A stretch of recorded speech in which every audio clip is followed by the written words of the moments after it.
반갑습니다. 10월 1일 10월의 첫 거래일 방송 시작을 해보도록 하겠습니다. 네. 네. 연휴 전인데 그래도 올라요. 그래도가 아닙니다. 연휴 전이면- 강하게 올라요. 연휴 전이면 좀 떨어지지 않나? 그니까. 그래도 아직 3,500선 터치 못했어. 예. 3,500 가고 네. 그다음 연휴 딱 추석 보내면 얼마나 기분 좋겠어요. 그렇지 않아요? 그건 맞아요. 네. 예. 내일 하루 남았나? 내일 하루 남았. 근데 곧 아닙니까? 이 정도면? 내일 한 1, 2%만 오르면 되잖아. 그렇죠. 그렇지. 네. 2% 정도만 오르면 됐잖아. 오늘 32포인트 올라서 네. 3,457%로는 0.95% 올랐습니다. 코스닥은 0.46% 플러스 845. 네. 오늘 사실 대형주 중에서는 삼성전자랑 하이닉스가 다 했죠. 맞아요. 삼성전자 2.5%, 하이닉스 3.7% 이렇게 올라갔고 외국인이 7천억을 매수를 해줬습니다. 네. 자, 그럼 두 분 한번 모셔서 이야기 들어보도록 하죠. 이재기 본부장님, 김정일 본부장님 어서 오세요. 네, 안녕하십니까. 안녕하세요. 안녕하세요. 네. 네이버가 뒤통수 쳤다고요? 네이버는 오늘 내렸거든요. 네이버 뒤통수 쳤어요? 네. 알겠습니다. 자, 두 분 일단은 코멘트 들어보자면 어떻습니까, 재규님? 네, 일단 뭐 우리나라 시장 오늘 나쁘지 않았습니다. 전반적으로 견조한 흐름이 나왔는데 일단 뭐 삼성전자와 SK하이닉스가 많이 잘해준 것 같아요. 그래서 삼성전자, SK하이닉스를 필두로 한 반도체가 좋았고 오늘 조선주도 좀 좋았습니다. 조선주도 좀 좋았고 오랜만에 원전 쪽 같은 경우도 자금이 좀 들어왔고요. 코스닥 같은 경우는 장 초반에는 좀 더 좋았는데 이 제약바이오 쪽이 좀 좋았거든요. 근데 장후반부에는 어느 정도 윗꼬리가 달렸습니다. 그래도 뭐 리가켄바이오라든지 ABL바이오 같은 경우는 주가름이 전반적으로 좋았습니다. 그래서 일단 우리나라 시장을 대표하는 업종들이 견조한 모습이 나왔고 2차 전지 쪽만 여전히 조금 시장 대비해서 좀 약세의 모습이 나왔다라고 보시면 좋을 것 같습니다. 그리고 뭐 전력기기라든지 반도체 쪽이 생각보다 굉장히 강한 것 같아요. 엄청 세요. 반도체의 나라인 것처럼 지금 우리나라 시장 같은 경우도 뭐 원희가 EPS나 동진 세미캠이나 뭐 그동안도 많이 올라오긴 했는데 이제 그 반도체 쪽에 대한 수요가 좀 더 자금이 수급이 좀 더 들어온다라는 말씀 드리고 싶고요. 오늘 또 이제 특징적인 부분은 네. 지금 이제 뭐 미국 선물이라든지 해외 시장이 전반적으로 좀 안 좋거든요. 네. 그럼에도 불구하고 우리나라 시장이 좀 잘해줬기 때문에 뭐 연말 이후에도 우리나라 시장에 대한 좀 긍정적인 스탠스를 가져갈 수 있지 않을까라는 생각이 좀 들었습니다. 그래서 사실 어제 매도를 하는 분들이 좀 계셨을 거라고 보거든요. 그러니까 어제 이제 매도를 해가지고 연휴 때도 사용을 할 수가 있고 그리고 오늘 매도하면 이제 현금으로 확보는 안 되는데 그래도 불안하시기 때문에 연휴 기간 동안 좀 편하게 보기 위해서 매도하시는 분들도 좀 계실 것 같아요. 근데 주식 비중을 완전히 줄일 만한 상황은 아닌 것 같습니다. 그래서 오늘 내일 같은 경우는 어떻게 보면 현금에 대한 여력이 있을 경우에는 매수가 좀 필요할 수도 있다라는 생각이 들고 오늘 우리나라 시장 그거 나왔죠. 9월 수출입 데이터 나왔는데 네, 아침에 나왔죠. 반도체와 이제 뭐 자동차 쪽이 굉장히 잘 나왔고요. 이런 부분들 뭐 우리가 시장에 반영이 됐다라고 볼 수가 있는데 일단 뭐 제가 요즘에 많이 말씀드리고 있는 것은 연휴 이후에 실적 시즌이다라는 말씀 많이 드리죠. 그래서 우리나라 업종들 중에서 3분기 실적에 대한 수익 예상치가 상향되고 있는 기업들이 많이 있고 우리나라 종합주가지수 자체에 대한 상향 조정도 계속해서 진행이 되고 있거든요. 그래서 어제도 똑같이 말씀드렸던 것 같은데 과거에는 3분기 같은 경우는 하향됐던 경우가 더 많습니다. 그렇기 때문에 이번에 3분기에 올라오고 있다는 것은 저는 굉장히 긍정적으로 생각이 되기 때문에 네. 뭐 상반기처럼 재밌지는 않을 수도 있겠지만 그래도 시장 자체에 대해서는 너무 부담을 느끼진 않으셨으면 좋겠다. 전 이렇게 판단이 됩니다. 네. 오늘 외국인이 7천억을 샀는데 네. 그중에서 삼성전자만 4,700억을 샀습니다. 와. 네. 기관 순매수 1등도 삼성전자 네. 540억을 매수했고요. 개인은 하이닉스만 1,000억. 하이닉스만 1,000억. 반대로 외국인이 오늘 가장 많이 판 거는 네이버. 기관도 역시 네이버. 이렇게 합쳐가지고 300억, 200억 이렇게 팔았습니다. 네. 예, 진짜 반도체의 나라예요. 진짜. 오늘 아침에도 저기 오프닝 벨을 하는데 반도체가 쫙쫙 가더라고요. 특히 막 심텍 이런 애들 불을 뿜어 막 미칠라 그래. 네네네. 그래서 반도체 아저씨가 보고 싶었어요. 오늘 안 나오셨어요? 오늘 수요일이니까 아. 여미사님이 나오시고 아. 반도체 아저씨가 요즘 결석을 자주 하세요. 아. 그래서 반도체 아저씨가 네. 제일 중요한 클로징 벨에서만 볼 수 네. 있으니까. 이게 물 들어올 때 딱 넣어줘야 되는데 네. 자꾸 개인 일정을 지금 저으러 오셨어요. 물 들어올 때 노 저으면 저한테 뭐 떨어지는 거 있어요? 아 그래도 기분 좋죠. 명예. 허공에다 노 젓는 것보다는 예. 기분 좋죠. 물에다 젓는 게. 올라가는 게 좋죠. 예. 근데 오늘 그 삼성전자 특히 하이닉스 많이 오르는 이유가 있었어요. 확실하게 있었어요. 있었어요? 어저께 반도체 두 꼭지 말씀드린 거 기억나세요? 네. CXMT 그 또 하나 뭐예요? 그리고 그거 파운드리에서. 애국심? 오케이. 파운드는 상당히 덜 중요하니까. 그거 일단 TSMC 뭐? CXMT가 DDR5 늦어진다. 기억나는데. 그 얘기했고 파운드리에서. 잠깐 맞춰. 기억나는데. TSMC가 망했어. 맞지? 그 말고. 반사수야. 맞아. 가격. 다른 데는 가격을 아, 올렸어. 맞네. 근데 삼성은 내렸어. 맞잖아. 네, 맞아. 안 듣는 거 같으면 다 다 듣고 들었어요. 있어요. 봐봐요. 물 들어올 때 노 저으면 앞으로 간다니까. 맞아. 오케이. 근데 어제 사실 제가 들었는데 네. 이걸 확인을 못 해갖고 말씀을 안 드렸어요. 음. 근데 그걸 어저께 말씀드리면 더 좋았을 것 같은데 경쟁사가 우리를 도와주네. 경쟁사? 누구요? CXMT도 D램도 마켓쉐어도 DDR5 잘 못한다며요. 중국도 한 7, 8% 마켓쉐어가 네네네. 적지 않은 건데 걔네가 늦어진다는 루머가 있다 말씀드렸잖아요. 그러니까 제가 말씀드릴 때는 하루 더 걸러서 하기 때문에 지난주에 들은 걸 어저께 말씀드리는 거고 어저께 확인됐던 걸 오늘 확인이 돼서 확실히 말씀드리는 건데 확실히 아직도 루머긴 하지만 네. 마이크론이 마이크론 서버용 DDR5가 문제가 있다. 문제가 있다. 무슨 문제예요? 품질에 문제가 있다. 오. 이렇게 되면은 마이크론은 다르잖아요. 삼성 하이닉스 다르니까 이렇게 되면 3분기 실적이 이렇게 반영되지는 않았었겠지만 3분기 다 지났으니까 4분기의 반도체 가격에서는 생각보다 긍정적인 하나가 툭 들어올 수 있는 거예요. 근데 그거를 제가 확인하고 나서 눈치 딱 보니까 주가가 그때부터 올라가. 그래갖고 이 사람들이 엄청나구나 해서 반도체는 그냥 오늘 뭐 심텍 뭐 대덕전자 뭐 날아가잖아요. 네. 유일하게 빠진 건 나중에 말씀드리는데 유니테스트가 폭락했는데 그건 나중에 말씀드리고 네. 그래서 뭐 반도체 그냥 고입니다. 특히 어저께 팔 사람이 좀 억울하게 됐죠. 어제 팔아야지 돈을 찾을 수 있으니까. 예. 그러니까 타이밍적으로 추석에 풍성하게 보내시면 되니까 그 돈으로. 그리고 더 중요한 건 환율이 별로 안 빠졌잖아요. 음. 근데 환율을 이기고 이렇게 주도주가 두 개, 반도체하고 조선주가 같다는 건 굉장히 의미가 있죠. 의미가 있다라고 말씀드립니다. 환율이 1,400 장중에 9원? 막 올라갔었어. 9원까지도 갔었는데 그걸 이겨내고 네. 그래서 9시 반부터 이제 슬슬 빠졌어요. 환율 때문에 조금 빠졌지. 예, 네. 반락 좀 하다가 반 토막 정도 빠지다가 결국은 다시 회복을 하기는 했고 제가 아까 그런 거 확인하는 게 11시 정도였거든요. 그때부터 네. 달라지더라고요. 그래서 반영이 좋았어요. 지금 이제 하반기에는 네. 이제 김장열 본부장님의 시간입니다. 그러니까요. 축하드립니다. 어떻게 해야 돼요? 네? 어떻게 해야 돼요? 그럼?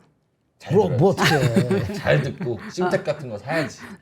예. 예. 알겠습니다. 3시 29분인데요. 네. 어떻습니까? 재규님한테 정말 짧게만. 네. 추석 전에 원래 연휴 전에 좀 약간 좀 뭐 차익 실현 혹은 현금을 좀 챙기자. 맞아요. 약간 이런 생각보다는 좀 강한 것 같아요. 이게 좀 이례적입니까? 저는 일단 연휴 기간에 해외 증시를 보는 게 전 너무 힘들어요. 그러니까 저는 이걸 되게 오랫동안 봐왔잖아요. 네네. 그래서 그냥 이제 좀 현금화를 하시는 게 어떻겠습니까라는 의견을 드렸는데 이게 좀 표현을 제가 잘 해야 될 것 같습니다. 전부 다 현금화가 아니라 일부만 현금화를 하시는 게 좋을 것 같고 우리가 3분기에 대한 기대감이 남아 있거나 지금 반도체가 어떻게 보면 굉장히 정직하게 가고 있거든요. 우리나라 반도체 같은 경우는 우리가 머리를 너무 많이 쓰지 않아도 될 만큼 정직하게 움직임을 보이고 있기 때문에 반도체라든지 3분기에 대한 실적에 대한 기대감이 있는 대형주들 같은 경우는 전 좀 보유해서 가도 될 것 같고요. 추가적으로 아까 환율 잠깐 말씀을 하셨는데 이것도 이렇게 좀 생각을 할 수 있을 것 같아요. 환율이 많이 빠지지 않음에도 불구하고 외국인들이 우리나라 시장을 산다는 것은 그만큼 매력적이다. 오. 저는 그렇게 좀 생각이 되거든요. 그래서 환율이 너무 강하게 튀지만 않는다면 우리 시장이 여기서 이제 꺾일 가능성은 좀 낮다라고 보여지고 다만 뭐 종목별로 흐름은 다르게 나올 수가 있겠죠. 아까 전에 본부장님께서도 유니 테스트 잠깐 말씀해 주셨는데 네. 반대로 이제 DI 같은 경우가 오늘 급등이 나왔거든요. 네. 그리고 오늘 이제 뭐 전반적으로 뭐 CXL이나 온디바이스의 AI나 이쪽 변동성 많이 나왔는데 또 나중에 한번 말씀드려보도록 하겠습니다. 아 역시 눈치 빨라요. 시간이 32분 지금 가고 있거든요. 땡땡땡 해야 되거든요. DI 유닛 테스트 던져놓고 한 발 빼기. 그럼 시청자 이제 딴 데 못 가지. 예. 알겠습니다. 네. 드가님이 발사해 주셨고요. 3시 31분 지나가고 있습니다. 권종근님이 LS 일렉트릭 땡땡땡 네. 그리고 김자수님께서 유닛 테스트 유닛 짜장이 되어버렸다. 이렇게 말씀을 해주셨고요. B님, 양말님, 탈감님은 겁나 재미없어 땡땡땡. 네. 재미없어? 초반에는 오르는 종목 수가 상당히 많았어요. 많았지. 근데 오르는 종목 수가 반으로 줄고 네. 상승 탄력은 더 높아졌습니다. 맞아요. 그러니까 이제 코스피는 대형주에 집중이 딱 돼가지고 가는 애들만 딱 가고 맞습니다. 거기에 이제 좀 집중이 됐습니다. 잘난 놈만 잘나고 못난 놈은 못 나고. 그러니까 양극화. 네. 그게 인생인가 봐요. 인생이야. 인생인가 네네, 봐요. 알겠습니다. 네. 대표적인 좌파 버거스테이지 형님께서는 네. 미국 셧다운이다 현금 확보해라 이렇게 어. 말씀해 주셨는데요. 네. 요것도 이제 조심해야 될 부분인지 이따가 두 분한테 네. 한번 여쭤보도록 하겠습니다. 괜찮아님께서는 반도체 포트가 없으신가 봐요. 반도체 지금 들어가야 하나요? 유유 이렇게 어. 말씀을 해 주셨습니다. 네. 그리고 와일드플라워님께서는 네. 삼성전자 핸드폰 졸라 잘 만들어. 기술력 쩔어. 하이닉스 핸드폰 만들 수 있냐? 그렇지. 핸드폰을 만들어야지. 반도체 만들어서 어디다 써. 핸드폰에 넣어야 되는데. 예, 와일드플라워. 네. 김준성님, 린덴님. 네. 추석 전에 도대체 현금 왜 챙기냐 이렇게 어. 말씀을 하셔가지고 장 봐야죠, 형님. 장 봐야죠. 팔아가지고 소고기 사고. 그 현금 왜 챙겨? 카드가 좀 됐잖아요. 아이 그렇게 해서 지금 미국이 카드 빚이 엄청 소비 쿠폰도 없는데. 소비 쿠폰 소비 쿠폰. 쿠폰 준 거. 소비 쿠폰 못 받으시잖아요. 아니 오히려 세금 많이 내셔야죠 지금. 받더라고. 받으세요? 아 받더라고. 에이 받았어. 그걸 또 신청 누르셨어요? 아니 와이프가 신청해서 받더라고. 눌러야지. 주는데 받으면 안 눌러야지. 되는데 본부장님. 아저 가난해. 아, 생각보다 안 해. 가난해. 야로가 좀 있는 것 같습니다. 정부 일해야 됩니다. 이런 모니터링 해야 됩니다. 네. 알겠습니다. 그래서 많은 분들이 땡땡땡 또 있는 망고님이 반도체 시간이 왔구나 하셨는데 도곡동 단타종님이 찬양하라 장렬. 아 갑자기 이제 예수 태세 전환. 예수적인 예. 안 좋은 네. 신호가지고. 알겠습니다. 자, 네. 3시 33분 지나가고 있는데요. 코스피가 뭐 얼추 비슷하네요. 네. 0.91% 올라서 3,455. 코스닥은 0.4% 올라서 845. 이렇게 거의 똑같이 끝났습니다. 코스피 중형주 섹터가 약세로 전환을 해서 약보합으로 0.1% 마이너스로 끝났고요. 네. 코스닥은 중형주가 조금 더 강했습니다. 뭐 온코닉 테라퓨틱스 이런 거 한 24% 같고 기가비스 네. 오늘 또 캠트로닉스도 좋았죠. 많이 좋았어. 네. 많이 좋았어. 네, 15% 올라가고 이런 종목들이 오늘 불을 뿜었습니다. 자 그러면은 재규님한테 한번 시황을 들어볼까요? 네, 오늘 뭐 말씀 거의 다 나눠본 것 같은데요. 네. 일단 반도체가 굉장히 좋았습니다. 오늘 뭐 CXL부터 뭐 PCB 관련되어 있는 기업들 전부 다 올랐어요. 뭐 반도체 대표주 HBM 전반적으로 좋았고 조선 기자재 같은 경우도 오늘 강세를 보였는데 반도체만은 못했습니다. 뭐 유리기판 같은 경우도 오랜만에 계속해서 좀 시세가 연속적으로 나오고 있는 것 같아서 일단은 반도체와 관련되어 있는 기업들의 주가 흐름은 추가적인 우상향이 나올 가능성이 높다. 이렇게 좀 판단이 되고요. 지금 마이크론 같은 경우도 새벽에는 상승 마감을 했거든요. 그리고 이제 엔비디아 같은 경우도 좋은 주가 흐름이 나오고 있기 때문에 우리나라 기업들이 어쨌든 잘하고 있는 분야죠. 뭐 디램뿐만 아니라 낸드 같은 경우도 최근에 뭐 쇼티지 이야기도 나오고 있고 2025년도 올해 같은 경우도 이제 디램 쪽에 대해서 가격이 많이 올라왔다라고 하는데 내년까지도 이어질 가능성이 높다라는 분석이 나오고 있습니다. 그리고 뭐 HBM3 같은 경우도 3에서 이제 4로 넘어가면서 우리나라 기업들이 뭐 수익성이 좀 훼손될 수도 있다라는 분석들도 있었던 것 같은데 실제로 이제 HBM4 같은 경우는 3E에 비해서는 이 수익성이 훨씬 더 높은 제품이에요. 그렇기 때문에 요거 믹스만 잘 만들어 간다라고 한다면 그에 따라서 우리나라 반도체 힘을 좀 더 받을 가능성이 높고, 저는 일단 전반적으로 우리나라 시장에 대한 외국인들의 포지션이 긍정적이라고 보여지거든요. 선물 같은 경우도 매수가 계속해서 들어오고 있고, 그리고 뭐 어제 말씀드렸던 것처럼 조선이라든지 방산같이 3분기에 대한 실적 기대감이 있는 기업들 같은 경우도 견조한 모습들이 나오고 있거든요. 그러니까 오늘 보시면 아시겠지만 굉장히 좀 재미가 없었지만 올라갈 종목들은 계속해서 좀 올라가는 모습이었고, 전반적으로 이 매물의 강도 자체가 저는 약했다라고 생각이 됩니다. 그래서 네. 매물이 많이 출회되지 않는 시장이기 때문에 주가가 밀리기를 좀 기다리시는 분들 같은 경우는 생각보다 기회가 안 올 수도 있겠다라고 그렇게 좀 생각이 들었습니다. 그래서 이런 부분들을 좀 체크해 보시면 좋을 것 같고요. 뭐 시장에 대해서는 제가 많이 말씀드렸던 것 같아요. 기관과 외국인들이 코스피에 대해서는 순매수 진행이 됐고요. 뭐 9월 달에 수출이 역대 최대치가 나왔는데 여기에 대해서도 뭐 여러 가지 분석들이 있긴 하더라고요. 그래서 이거는 뭐 조금 있다가 기회가 되면 말씀드릴 거고, 네. 미국 같은 경우도 제가 지난번에 경제 모멘텀 지표를 한번 말씀드렸는데 경제 서프라이즈 지표라고 이제 여러분들께서도 검색을 해보시면 나올 수가 있어요. 그러니까 그게 이제 고용이라든지 노동에 관련되어 있는 지표 자체가 서프라이즈냐 그리고 안 좋으냐 여기에 대해서 점수를 주고 있는 지표인데 그게 지금 잘 올라오고 있다라는 거죠. 그렇기 때문에 뭐 금리 인하에 대한 기대감 같은 경우도 계속해서 부각될 가능성이 높고요. 다만 여기서 제가 한 가지 말씀드리고 싶은 게 네. 이 경기 모멘텀 지표라고 제가 지난번에도 한번 말씀드렸는데 경기 서프라이즈 지표라고 하면 됩니다. 경기 서프라이즈 서프라이즈 지표. 그 뭐예요? 요게 이제 미국에서 발표되는 여러 가지 지표가 있죠. 뭐 PCE도 있고요. 뭐 CPI도 있고 여러 가지 지표가 있는데 이 지표가 예상치보다 잘 나왔을 때는 플러스 점수. 예상치에 못 미쳐서 쇼크가 나오면 마이너스 점수. 근데 이게 이제 지금은 굉장히 좋은 수치를 겨누고 있다라고 해요. 그래서 과거에 금리 인하가 나올 때 이 경기 서프라이즈 지수가 마이너스면 침체로 들어가거나 시장 자체가 밀렸던 경우가 많거든요. 근데 지금 이게 플러스이기 때문에 괜찮다라고 제가 지난번에 말씀드렸었어요. 네. 근데 여기 한 가지 제가 덧붙이고 싶은 게 뭐냐면 제가 다음번에는 그 자료를 한번 준비를 해올게요. 이게 좀 제가 애매한 게 이 경기 서프라이즈 지표가 올라가면 달러가 따라서 올라가더라고요. 그래서 이게 제가 지금 이제 우리가 환율에 대해서도 이야기를 많이 하고 있는데 환율이 만약에 후행적으로 따라 올라간다라고 하면 우리 시장에 조금 부담이 될 것 같기도 해요. 그래서 이 부분 같은 경우는 제가 마냥 좋다라고 말씀드리기가 어려워가지고 내용을 좀 준비를 해봤고, 뭐 전반적으로는 지금 우리나라 기업들에 대한 3분기 어닝 영업이익 자체가 올라가고 있다는 부분에 우리가 초점을 둔다면 우리 네. 시장에 대해서는 저는 긍정적. 그래서 이런 부분들이 증권사 레포트에서도 계속해서 나오고 있어요.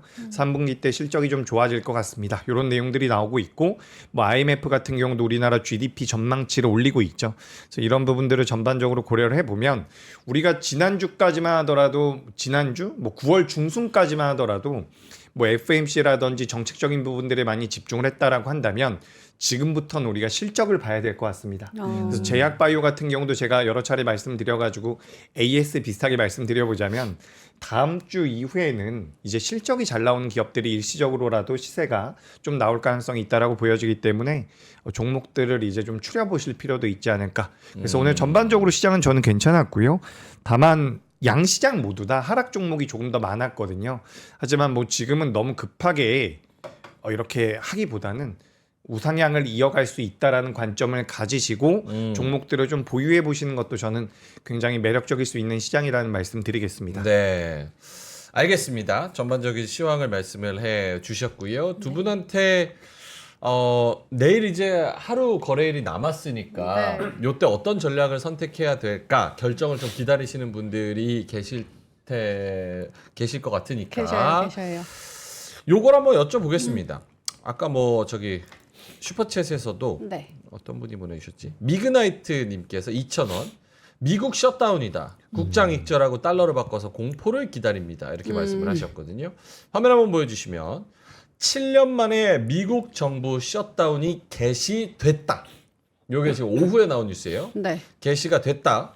트럼프 공무원 대량 해고 가능성. 그래서 임시 예산안 합의가 불발이 되면서 트럼프 2기 행정부 출범 이후 처음으로 연방정부 업무 일부가 일시 정지되는 사태가 시작이 됐다. 그래서 보면은 무급휴직 공무원들이 급여를 받지 못하면서 경제적 피해뿐만 아니라 정부가 제공하는 공공 서비스도 일부 중단된다. 여기에 이제 고용 보고서 또 뭔가 고용 지표도 뭐 하나 나와야 되는데 그것도 안 나올 가능성도 있더라고요. 네, 맞아요. 발표가 안 될 그죠. 가능성이 있더라고요. 그 내용 뭐 있어요? 그 내용은 경제지표 발표를 중단할 것 같다, 셧다운이 발생하면 여기에는 10월 3일 발표할 것으로 예정된 9월 고용보고서가 포함이 되고요. 이 셧다운 상황이 길어지면 무역수지, 그리고 소비자 물가지수, 소매 판매 지표 발표 역시 지연이 될 수 있다고 합니다. 아하. 알겠습니다. 그래서 그런 것들을 으로 해서 기준으로 해서 1,411원까지 갔다가 환율이 다시 조금 내려오기는 했는데 이렇다고 해서 달러가 안 빠져요. 그러니까 약간 리스크가 있으면 달러가 약세가 되고 원화가 조금은 강세가 돼야 되는데 네. 그런 움직임도 별로 없는 것 같고 그 네. 뜻은 원화도 같이 약세기 때문입니까? 아니면 셧다운에 대한 의미를 안 두는 겁니까? 아, 셧다운 별로 의미 없다. 오. 2018년 12월 달에 트럼프가 첫 번째 들어왔을 때 그때 셧다운을 했어요. 그 당시에 한 달이 조금 더 진행됐거든요. 그런데도 그때도 예산을 미리 작정해서 실제 임팩트가 일어날 게 100이었으면 85는 커버가 됐어요. 그래서 그 경험이 있어요. 그래서 이 이슈가 안 되는 거고, 두 번째는 뭐냐면 그 데이터가 안 나오잖아요. 뭐 하고 그러면 그 사람 자른다 그러잖아요. 진짜 40만만 다 자를 수 없지만 그렇게 하면은 금리 인하의 촉매가 될 수도 있어요. 금리 인하의 촉매. 네. 왜요? 이 고용이 확 나빠질 데이터가 곧 나올 거니까. 다크사이드 이제 11월 달에 확 나올 거니까. 그래서 그걸 가지고 압력을 더 우리 누구지? 페드에 있기 때문에 우리 10월 29일 날 FOMC입니다. 그러니까 10월 29일까지 오히려 압력의 수단이 될 수 있어요. 그렇게 미국은 오늘 장부터 인식을 했어요. 그래서 미국이 그렇게 안 빠진 거고 달러가 상대적으로도 그렇게 요동이 치지 않은 거죠. 걔네 입장에서도. 네, 그렇게 이해하시는 게 가장 좋을 것 같아요. 재규 본부장님도?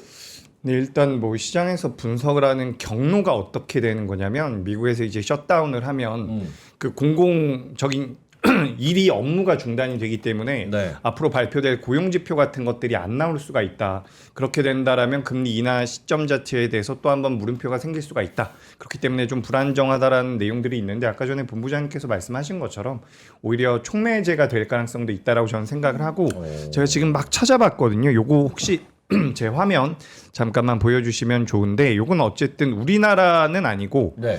이게 S&P 500입니다. 네. 제가 지금 찾아봤는데 이게 네. 실제로 이제 셧다운이 된 이후에 S&P 500의 흐름이거든요. 빠졌던 적이 거의 없어요. 2018년 같은 경우는 이제 셧다운되고 나서 35일 동안 오히려 10%가 올랐습니다. 그러니까 이게 어떻게 생각을 해야 되냐면 셧다운이 우리가 뭐 이번 주 초도 그렇고요. 지난주에도 그렇고 될 가능성이 높다라고 이야기를 했었잖아요. 그렇기 때문에 어느 정도는 시장에 이미 반영이 돼 있다라고 보는 게 저는 맞다라고 보거든요. 물론 여기서 더 문제가 커지고 뭐 트럼프가 무슨 행동을 할지는 모르기 때문에 우리가 지켜봐야겠지만 과거의 흐름으로 본다면 여기가 지금 1980년도부터 나와 있거든요. 대체적으로 좋은 주가 흐름이 나왔죠. 그렇기 때문에 여기에 대해서는 너무 걱정하진 않으셔도 될 것 같아요. 요거 하나 여쭤봐도 돼요? 네. 만약에 셧다운 이제 개시했잖아요. 시작했죠. 네.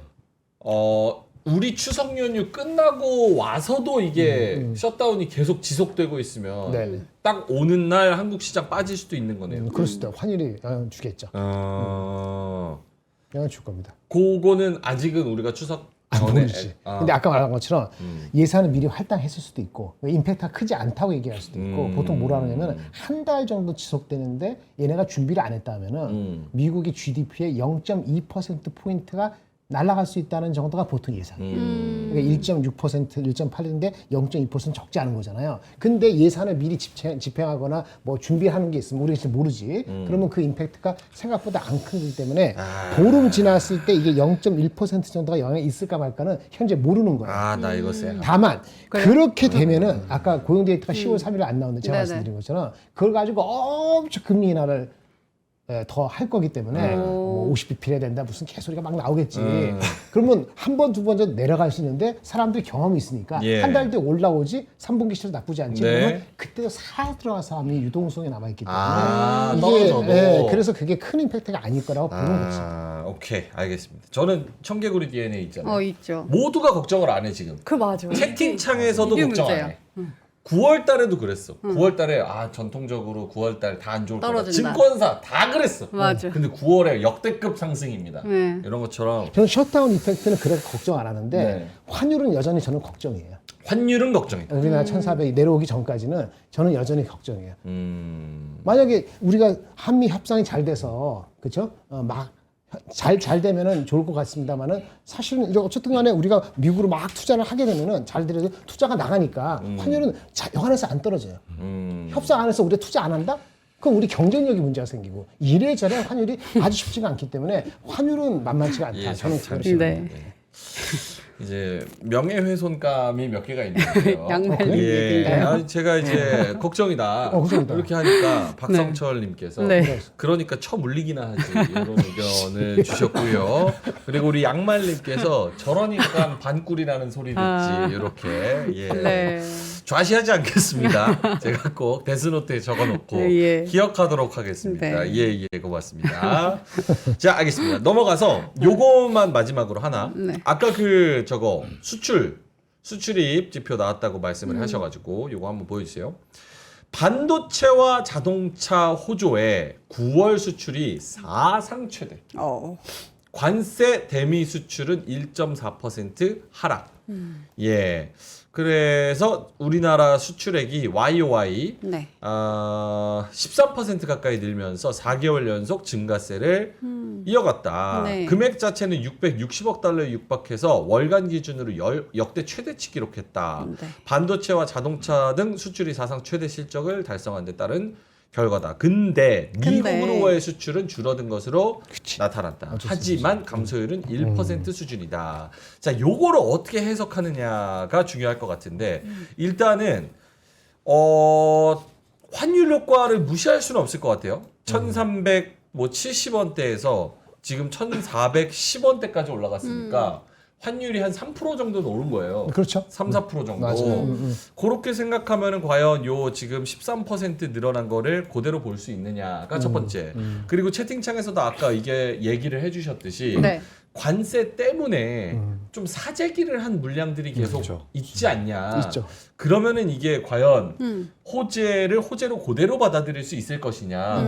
요 의견들이 좀 있는데 일단은 수출입 지표 관련돼서 어떻게 보시는지. 근데 반도체만 말씀드리면 지금 맨 마지막에 얘기한 거 가수요, 앞당긴 수요, 뭐 여러 가지 표현을 하는데 원래는 이 정도까지 발현되지 않을 수요가 관세 때문에 미리 발현된 거냐 이런 얘기잖아요. 그러면 관세가 확정이 되면은 그 다음에 수요가 좀 빠지겠네 이렇게 생각할 수 있죠.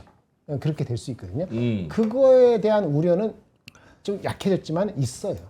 있는데 그럼에도 불구하고 그거 말고 앞당긴 수요 말고 근원적인 본원적인 수요 증가도 포착이 됐다는 게 여기저기서 확인되다 보니까 그러면 원래는 풀인 디맨드 땡긴 수요가 80이고 그냥 진성 수요가 20이라 봤다면 지금의 분위기는 4대 6, 3대 7로 역전이 된 상태로 분위기가 가고 있다. 이렇게 지금 시장에서는 판단하고 있는 것 같아요. 오케이. 알겠습니다. 재규님은요? 네, 일단 저도 사실 이런 이야기들 많았잖아요. 그러니까 관세를 부과하기 전에 많은 물량들을 먼저 수입을 해 가는 거죠. 그렇기 때문에 뭐 이번에 잘 나왔다라고 해서 너무 좋아할 건 아닌 것 같고 다만 뭐 시장에서 반응을 보면 뭐 나쁜 반응도 아니잖아요. 그래서 일단 수요단이라든지 업황적인 부분들이 전 우선이라고 생각을 하고 있거든요. 그래서 그런 부분 좀 체크해 보시면 될 것 같고 수출은 잘 나왔습니다. 잘 나왔고 근데 이제 여기서 우리가 생각을 해볼 부분은 지금 이제 그러니까 관세를 부과하면 그걸 이제 기업 쪽에다가 계속해서 어떻게 보면 그 짐을 넘기고 있거든요. 그렇기 때문에 기업들이 앞으로 이제 그 투자라든지 앞으로 이제 기업을 운영함에 있어서 이 유동성이 좀 경직될 수도 있겠다라는 생각이 저는 조금씩 들고 있거든요. 물론 너무 지금 제가 큰 걱정을 미래에 있을 걱정을 지금 말씀드리고 있는 부분이 있는데 우리가 그러니까 관세에 대한 그런 압박을 기업들에게 전가를 하고 있는 상황이고 아직까지는 그렇기 때문에 이제 수출입 데이터라든지 이런 쪽에 대해서 굉장히 빠그라지거나 문제가 되고 있진 않다라고 생각을 하고 있어요. 근데 이게 언젠가는 한번 시장에 좀 반영이 될 가능성이 높다라고 보여지거든요. 지금 뭐 미국 같은 경우도 소비 지표가 계속해서 잘 나오고 있다라고 이야기하고 있는데 소비 지표 같은 경우도 천천히 잘 안 꺾입니다. 소비 지표 같은 경우 갑자기 꺾이거든요. 그렇기 때문에 우리가 일단은 관세에 대한 여파가 생각보다 적었다라고 볼 수 있지만 언젠가는 좀 반영이 될 것 같다. 그래서 이제 우리가 지금 시장에 대해서 계속해서 그런 이야기를 하죠. 버블이 꼈다 안 꼈다라고 이야기를 하는데 네. 버블 같은 경우는 우리가 그런 이야기 많이 하잖아요. 결국에 터져봐야 안다고. 그건 현아한테 물어봐야 돼. 현아. 버블팝. 네. 버블팝. 예. 예. 안 받아주시네. 안 받았죠. 왜 그래? 애니면서 캐주얼하게 가자는 건데 제가 현아한테 물어야 돼. 버블 팝 이렇게 한 번 해주시면 딱. 아, 예. 안 할래요. 안 할래. 이게 어쨌든 버블이 지금 예, 전 예. 개인적으로는 조금 껴있다라고 보거든요. 네. 근데 이게 만약에 나중에 터지면 제가 말씀드린 이런 관세에 대한 부분들이 같이 터질 가능성이 있다라고 보고 있기 때문에 그런 건 일단 알아만 두시면 좋을 것 같아요. 저는 일단 단기적으로는 뭐 내년 상반기까지도 별 문제는 없다라고 보는데 뭐 제가 말씀드린 이런 관세에 대해서 기업들이 좀 이제 허리띠를 졸라매고 있다. 근데 기업들이 허리띠를 졸라매게 되면 고용도 늘지 않을 수가 있고요. 이게 악영향이 돌 가능성이 있다라고 저는 보여지거든요. 그래서 이런 부분들 같은 경우도 한 번 정도는 체크해 보시면 될 것 같습니다. 네. 뭐든지 뭐가 붕괴되거나 문제될 때는 예상을 안 할 때 되거든요. 과소평가하고 있다가 갑자기 느닷없이 당하는 거예요. 그래서 버블 얘기가 벌써 2번 나왔다. 네. 작년 7월 올해 나왔잖아요. 네네. 제가 항상 인생은 3세판인데 내년 어느 시점에 3번째 작년 올해 나오고 내년에 나와.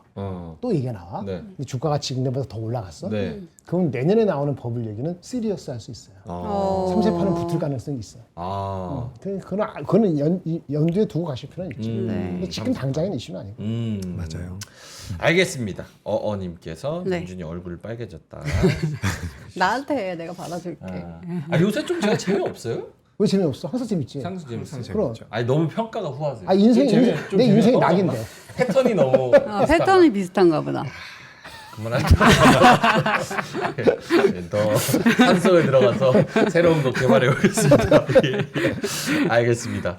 자 그러면 준비해 오신 거 뉴스랑 섹터 이슈 이야기 한번 해볼까요? 제가 일단 오늘 뭐 시장에서 좋았던 것들이나 뭐 특징적인 것들 준비했는데 보면서 말씀드리도록 하겠습니다. 자 일단 뭐 환율에 대해서는 지금 뭐 우리가 이야기를 많이 했고 이것도 아까 말씀드린 부분이 있는데 기관 외국인 순매수 역대 수출액 최대 그리고 강세 섹터를 적어놨는데 뭐 전반적으로 이제 제가 많이 다뤘었던 주제들이기 때문에 넘어가면서 네. 중요한 건 이거예요. 3분기 실적. 원래 제가 주요 이슈를 맨날 1번에 금리 인하라든지 이 정책적인 부분들을 넣어놨는데 결국에는 이 3분기 실적에 대한 기대감. 그러니까 우리가 여기 W가 제가 봤을 때는 그 한 주를 의미하는 거거든요. 그래서 2주, 4주 전에 비해서 지금 3분기 실적에 대해서는 계속해서 실적 기대감이 올라가고 있다라는 부분. 그리고 IMF 같은 경우도 우리나라의 GDP 전망 추이를 올리고 있다라는 부분. 결국엔 실적 베이스로 가고 있다라는 부분이고 최근에 뭐 LG 디스플레이 같은 경우도 주가름 굉장히 좋잖아요. LG 디스플레이 같은 경우도 굉장히 주가름이 좋은데 3분기 영업이익 컨센서스 변화율 지난 2달 동안 많이 올라온 게 여기 있는 반도체 그리고 조선 오늘 조선도 굉장히 좋았거든요. 그리고 방산도 있고요. 증권도 있고요. 그래서 우리가 이런 쪽에다가 지금 알게 모르게 자금이 좀 넘어가고 있는 것 같습니다. 그래서 이제 시장에서 우리가 관심을 갖고 있지 않은 쪽으로도 자금이 좀 넘어갈 수 있다. 예, 어닝 시즌에서 안 좋은 쪽은 뭐예요? 2차 전지?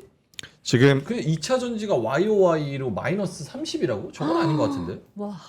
뭐 요거는 여기서 만든 증권사 여기 미래에셋에서 만든 거라서 컨센서스 변화율이구나. 그죠. 그러니까 예상이 됐던 영업이익이 더 올라갈 것이다, 더 빠질 것이다. 여기에 대한 YY가 분석. 아니고 예. YOY인 것 같은데? YY야?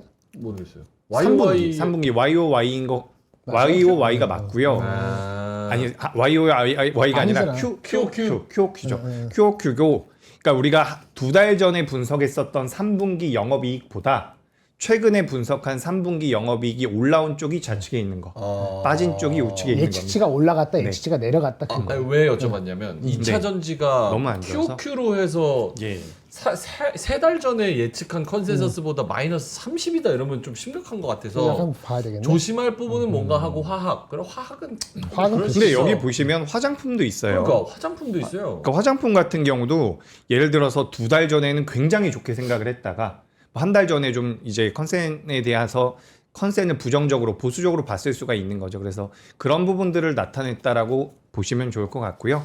그래서 영업이익 컨센서스 변화율이고 여기 같은 경우는 이제 영업이익 증가율인데 정유가 여기 또 가장 앞에 있어요. 그래서 저도 이게 사실 잘 와닿진 않거든요. 예. 그래서 보시면 조선이나 방산이나 엔터 같은 경우는 이제 좀 와닿는 부분이고 그 뒤에 보면 전력기기 같은 경우도 있죠. 그래서 이런 부분들 좀 체크를 해보시고 여기서 제가 말씀드리고 싶은 것은 3분기 어닝 시즌이다. 이 부분 이제 우리가 유동성으로 시장이 움직였다라고 한다면 이제는 실적을 좀 보셔야 된다라는 말씀드리고 싶고 네. 금리 인하 같은 경우는 연말까지 2회는 여전히 유지가 되고 있는 것 같습니다. 네. 근데 제가 아까 전에 잠깐 말씀드리다가 보니까 지금 미선물이 생각보다 많이 빠져요. 미선물. 미선물이 좀 많이 오케이. 빠져가지고 만약에 오늘 밤에 진행될 미증시에서 증시 자체가 좀 빠그라지면 오늘 이 단어를 많이 쓰는데 미증시가 많이 빠지면 또 우리가 경계가 좀 필요할 것 같아요. 셧다운에 대해서 어떻게 보면 지금 하락을 하고 있다라는 생각이 들거든요. 그래서 이 부분 좀 체크해 보시고 금리 인하 요거 이제 우리 시장에 어쨌든 있는 일이고 세제안과 상법에 대해서도 몇 차례 말씀드렸고 이제 AI 트렌드 지속 여부 그리고 관세 이렇게 좀 보시면 좋을 것 같은데 예. 뭐 전부 다 우리가 대체적으로 좀 짚어봤었던 부분이에요. 오늘 아침에 뭐 화이자 같은 경우는 새벽에 미증시에서 많이 올라왔거든요. 그러니까 트럼프랑 협의를 했다라는 내용이죠. 사실 약가 인하 같은 경우는 제약 바이오 쪽에 좋은 내용이 아닌데 그럼에도 불구하고 미국에서 이 바이오 기업들의 주가 흐름이 좋았거든요. 결국에는 우리가 여기서 무엇을 생각해 볼 수 있냐면 예. 협상이 가능하다라는 거죠. 그렇기 때문에 우리나라 제약 바이오 같은 경우도 장 초반에 좀 올라왔는데 장 후반부에는 좀 밀렸지만 구조적으로는 우리나라 제약 바이오 같은 경우도 좀 매력적일 수가 있다.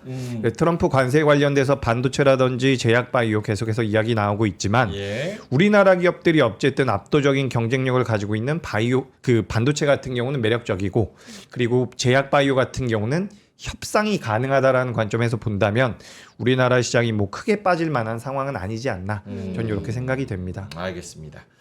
달러 인덱스가 좀 같이 네. 달러화가 좀 빠지고 있는 그런 상황이고요. 그리고 나스닥이 한 0.7% 정도 밀립니다. 네. 근데 이제 이 하락 폭이 하락 그 기울기가 좀 가팔라서 조금 걱정이 되는 것 같은데 나스닥이 그렇네요. 0.9까지도 좀 밀리네요. 이게 조금 무슨 이슈가 나오는지 좀 찾아봐야 될 것 같아요. 지금 한 30분 만에 지금 쫙 떨어진 거거든요. 그래서 이걸 한번 찾아봐야 되긴 합니다. 그래서 하락폭이 좀 깊은데 세하다 그랬지 내가. 세하잖아. 내일 액션 취해야 돼. 프리장이니까 내일 왔다 갔다 하니까요. 예. 어쨌든 알겠습니다. 예, 이렇게 들어봤고요. 오늘 섹터랑 그쪽으로 좀 갈까요? 네. 반도체인데 반도체는 우리가 이야기도 좀 많이 했고 이따가 본부장님께서 좀 해주실 것 같아가지고 전 이제 조선 쪽을 다시 한번 좀 말씀을 드리고 싶어요. 조선 같은 경우도 오늘 한화 엔진 쪽이 굉장히 좋았거든요. 한화 엔진 같은 경우도 현대힘스. 네, 현대힘스도 좋았고 하나 엔진도 좋았고 오늘 엔진 쪽에 대해서 레포트가 좀 있었다라고 해요. 제가 읽어보진 못했는데 지금 중국에서 배를 만든다라고 하더라도 엔진 발주 같은 경우는 우리나라에서 받는다라고 해요. 그래서 이제 뭐 국제회사기구라고 하죠. 제가 이 이야기를 우리 방송 거의 처음 나왔을 때 말씀드렸는데 제가 당시에 댓글을 본 적이 있어요. 네. 언제적 IMO 그 회사기구에서 했던 이야기냐라고 말씀을 하셨는데 그러니까 국제회사기구에서 LNG에 대한 그러니까 친환경 선박으로의 교체를 과거에는 너네들 좀 이렇게 해줘 라고 했다면 이제는 좀 더 이게 강하게 나오고 있는 거거든요. 2028년도부터는 너네들 보고를 해야 돼 라고 이야기가 되고 있기 때문에 LNG 선박 쪽에 대한 수요가 많이 붙고 있는 것 같아요. 어제 같은 경우는 또 우리나라 HD 현대중공업이 MRO 사업에 진입을 한다라는 내용들이 나오면서 진행을 한다라는 내용이 나오면서 HD 현대중공업도 많이 움직였거든요. 그래서 우리가 지금 조선 섹터 같은 경우는 저는 굉장히 좋아 보여요. 그래서 우리가 이번 주 다음 주 해서 조선 섹터도 좀 체크를 해보실 필요가 있을 것 같고 조선 섹터는 두 가지죠. LNG 쪽에 대한 모멘텀을 받아간다라는 거 그리고 한 가지는 MRO 군함 사업에 대해서 받아갈 수 있다라는 부분인데 지금 우리가 LNG 선박 쪽에 대해서만 이야기를 하고 있지만 실제로 이제 미국 쪽에서 이 프로젝트를 많이 진행을 하고 있는데 요거 어제 말씀드린 내용이에요. 그래서 여기서 진행이 된다면 우리나라 LNG가 좋을 수 있다라는 거죠. 그래서 오늘도 주가 흐름을 보시면 아시겠지만 성광밴드 그리고 피팅 밸브 쪽에서 성광밴드랑 요건 아니고요. 요거 성광밴드랑 태광의 주가 흐름이 괜찮았거든요. 요게 이제 그러니까 피팅 밸브 LNG 쪽에 대한 모멘텀입니다. 네. 제가 어제도 LNG 쪽을 보시는 게 어떻겠느냐라고 말씀드렸던 게 지금 동성화인텍이라는 이 LNG 본행제에 들어가는 기업이고요. 한국카본 같은 경우도 본행제 쪽에 대한 사업을 영위하고 있는 요 화면 조정 기업이거든요. 좀 해주세요. 요걸 예. 어떻게 제가 할 수가 아니 없어가지고. 냅두시면 알아서 해주세요. 그래서 예. 이렇게 좀 지금 조선 쪽에도 전반적으로 좀 자금이 들어오고 있다라고 생각이 됩니다. 그래서 오늘 특징적으로 반도체도 굉장히 좋았지만 조선 쪽도 굉장히 좋았다. 이렇게 좀 말씀드리고 싶은 거고 네. 사실 조선 같은 경우는 지금 우리가 그렇게 부정적으로 볼 만한 이벤트는 많지는 않아요. 근데 제가 계속해서 나와가지고 좋은 얘기만 드리면 안 될 것 같아가지고 일단 요거 쭉쭉 말씀드리고 제가 좀 이제 우리가 체크해야 되는 리스크도 한번 말씀드려볼게요. 일단 이것도 우리가 좀 체크가 필요합니다. 중국의 최대 민영 조선소가 있는데 미국이 제재를 계속해서 하고 있죠. 뭐 중국 선박, 중국에서 제조한 건조한 선박이라고 한다면 뭐 이제 세금을 물리겠다. 뭐 이런 식으로 이야기가 나오고 있기 때문에 그런 부분들로 인해서 실제로 중국 조선사에 발주를 넣은 기업들 같은 경우도 물량을 취소하고 있다라는 겁니다. 그렇다라고 한다면 우리나라 기업들이 수혜를 받을 가능성이 높고 네. 여기도 이제 어제 말씀드렸죠. LNG 선박 쪽에 대한 모멘텀이 생각보다 굉장히 강한 것 같아요. 네. 우리나라가 19척, 18척 이렇게 받았는데 이제 70척까지도 받을 수 있다라는 얘기가 나오고 있고요. 요건 이제 우리가 좀 체크해 봐야 되는 네. 부분입니다. 어제 했죠, 요거는. 예. 요건 이제 어제 안 했는데 어제 이거 비슷한 거. 요거- 사이클, 슈퍼 사이클. 근데 예. 요거는 좀 안 좋은 거. 요건 좀 안 좋은 아. 겁니다. 요거 좀 화면이 지금 잘린 것 같은데 네. 화면 좀 보여주시면 그러니까 이게 좀 중요한 것 같아요. 신규 발주가 급감했다라는 거죠. 그러니까 작년에 비해서 올해 많이 줄어들었다라는 거예요. 그러니까 수주 잔량이 지금 많이 쌓여 있다라고는 하는데 올해만 놓고 보면 이제 신규 발주가 급감했다라는 부분이고 우리가 신조선가 지수 같은 경우도 지금 많이 빠지진 않았지만 정체가 되고 있거든요. 그러니까 작년에 엄청 좋았기 때문에 올해에는 좀 안 좋은 부분들, 요 부분들이 지금 시장에서는 조선 쪽에 대한 부담으로 살짝 작용이 되고 있는 것 같습니다. 그래서 뭐 LNG선 피크 논쟁도 있고요. 도크가 이제 다 채워져 있다라는 거죠. 네. 배를 건조할 수 있는 역량 자체가 부족하기 때문에 이런 부분들 같은 경우는 만약에 조선주가 전반적으로 조정을 받으면 시장에서는 한번 크게 부각이 될 가능성이 있기 때문에 제가 말씀드리는 거예요. 그리고 여기 보시면 이제 마진과 원가와 인력에 대한 리스크라고 적혀 있는데 고정가 비중이 굉장히 높은 물량이라고 해요. 그러니까 2년 전에 발주를 받은 물량들 같은 경우는 후판이나 기자재나 인건비가 상승할 경우에 생각보다 수익성이 안 좋을 수 있다라는 거죠. 그래서 이런 내용들 나오고 있고 그 밑에 내용들 같은 경우는 크게 신경 쓰지 않으셔도 될 것 같고요. 전반적으로 이제 조선 쪽에 대해서 저는 굉장히 긍정적으로 보고 있습니다. 네. 하지만 이런 리스크 체크 포인트가 있다라는 말씀 드리면서 예. 조선 쪽은 이렇게 예. 마무리하도록 하겠습니다. 다른 섹터 좀 볼까요? 다른 섹터. 어디 네. 제가 이제 방산 같은 경우도 어제 했고 네. 오랜만에 제약바이오도 좀 말씀을 드리고 싶어요. 제약바이오. 제약바이오 그죠? 제약바이오 아까 전에 화이자 잠깐 말씀드렸는데 뭐 D&D 파마텍이나 G2G 바이오, 토모큐브 같은 기업들 이제 IPO 이후에 시가총액 상승률 많이 올라왔다라는 내용이고요. 제약바이오 같은 경우는 지금 이제 에스모라든지 여러 가지 학회가 있어요. 근데 이거는 제가 우리 자료가 올라가더라고요. 그래서 그 자료 한번 보실 분들을 위해서 제가 좀 넣어놨고 제약바이오 같은 경우는 전반적으로 저는 그렇게 생각을 해요. 지금 우리가 금리 인하에 대한 이야기들 너무 지겹게 많이 했지만 실제로 미국의 이 제약바이오 ETF들과 미국의 금리를 비교를 해보면 거의 100% 반비례로 움직이고 있거든요. 그렇기 때문에 금리 인하가 진행이 되면 제약바이오 같은 경우는 올라온다라고 보시는 게 맞습니다. 그래서 우리가 지금 시장에서 많이 부각이 됐었던 뭐 알테오젠이라든지 어제도 보니까 리가켄바이오 매수했다라고 하셨는데 오늘 한 5% 정도 올라왔더라고요.